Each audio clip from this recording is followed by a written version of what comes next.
Okay, so if you're like 26 or 28 weeks pregnant, you are about ready to get assigned to go get your glucose test. And your OBGYN is going to send you to a lab and they're going to give you a drink, a very sugary, syrupy drink that contains a certain amount of glucose. And then you have 5 minutes to drink the drink. And then they'll start the timer once you tell them you've finished the drink. And 1 hour later, they're going to draw your blood and measure how much glucose is in there. The point of this test is to see if you have gestational diabetes. And if you have gestational diabetes, that's not a horrible thing. They're just going to take extra steps to make sure you are healthy and make sure your baby is healthy. So, I mean, if you don't pass the test, don't stress. It's not the end of the world. But I do have 3 tips that will help you pass the test if you're kind of on the borderline. Now, the first 2 tips that I can give you are just like common sense stuff that has to do with basic health and wellness and dietary common sense. And some people just don't know a whole lot about the glycemic index or about like nutrition and diet in general and make little tiny mistakes that cause them to get a false positive where they're falsely labeled as possibly having gestational diabetes. And if you don't really have gestational diabetes, and you pop a false positive, then you have to go take a 3 hour test, and the 3 hour test is horrendous. I've been through it. They make you drink so much sugar, it gives you such a headache, and then they draw your blood 3 times or 4 times over a period of 3 hours, and you're there, and it's just a horrible time. So if I can prevent those people who weren't really needing to go through the 3 hour test of having that experience, that's great. The third tip I can give you kind of skews the data. And so, I mean, maybe you shouldn't do it because if you have gestational diabetes, they're just going to take better care of you and your baby once they have the information they need. But I'll give you all 3 tips and then maybe you can make your own decisions. Do some more research if you want to. Tip number 1, days and weeks leading up to the glucose test, eat a normal amount of carbs.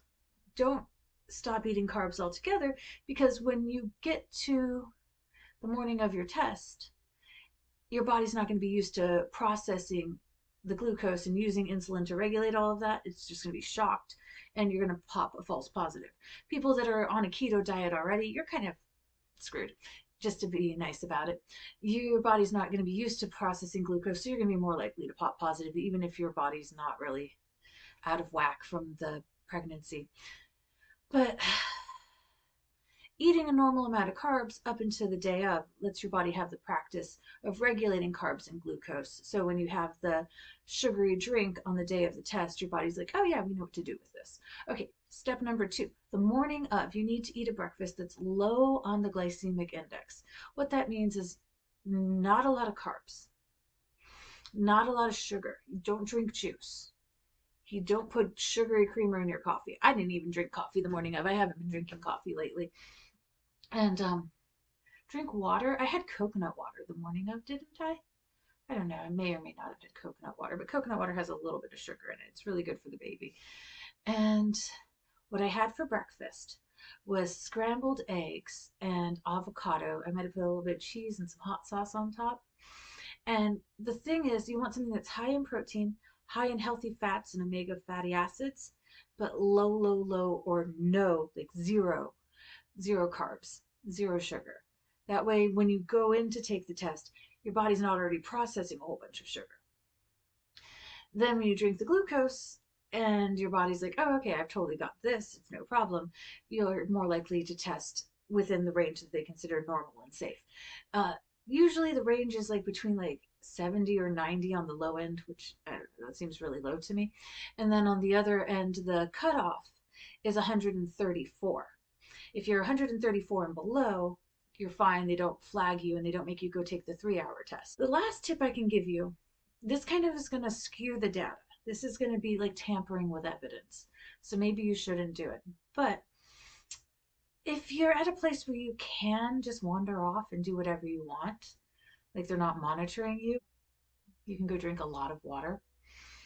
And the water is going to dilute the amount of glucose in your blood.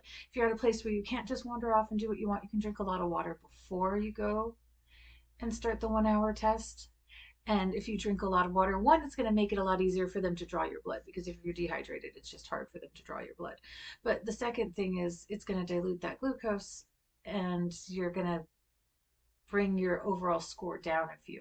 Now, if you do that and you check your test results afterwards and you find out that you were kind of on the borderline, something you might want to consider doing is getting a glucometer, glucometer, a glucose meter. And you can get these for like $20 on Amazon.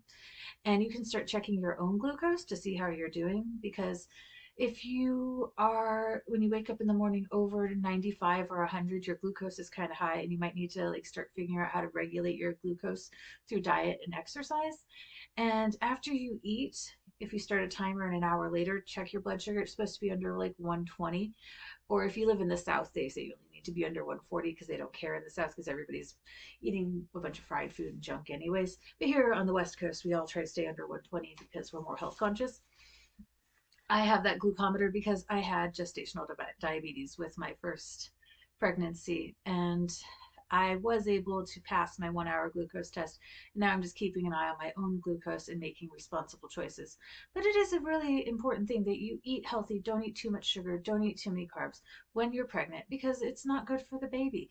You're setting them up for what they're going to like later in life. If you eat a lot of broccoli and spinach and healthy vegetables and stuff while you're pregnant, your baby's going to be more likely to like those things after you give birth to them. And when you have a toddler and a little baby that you're trying to feed vegetables to and they actually like eating vegetables, you'll thank me later. Yeah, eat the vegetables. Stop eating all the junk, because you don't want a baby that only eats junk food, because it's not good for their health and that's just going to be sad for them. So do take these tips and suggestions that I've given you with a grain of salt. Don't necessarily feel like you have to pass the 1 hour test or the 3 hour test. If you do end up getting gestational diabetes, just, follow what the doctors are telling you. Also, another thing you can do is research the glycemic index and what foods are low on the glycemic index, figure out what you like that's on that list, and just eat more of that and cut out all the carbs and all of the garbage and all the sugar. And then another thing you can do is after you eat, just exercise more. It burns off more glucose. Go for a walk. You don't have to go to like martial arts or Zumba or like, what's that other thing? CrossFit. You can just go ahead and go for a walk or go for a bike ride or go for a swim or do a little bit of movement, clean your house, put on some peppy music and dance around. But movement and burning calories is going to burn glucose, and that's going to help keep your body more regulated too. If you have any questions about any of this, like I know a whole lot more, so if there's anything that I didn't cover that you want to know more about, I'm not trying to make like a 30-minute long video right now, but if you have any questions, let me know in the comments and I'll totally answer them. If this video was helpful, feel free to like my video, and if you really want to help me out, subscribe to my channel. All right, I wish you and your family all the best. Take care.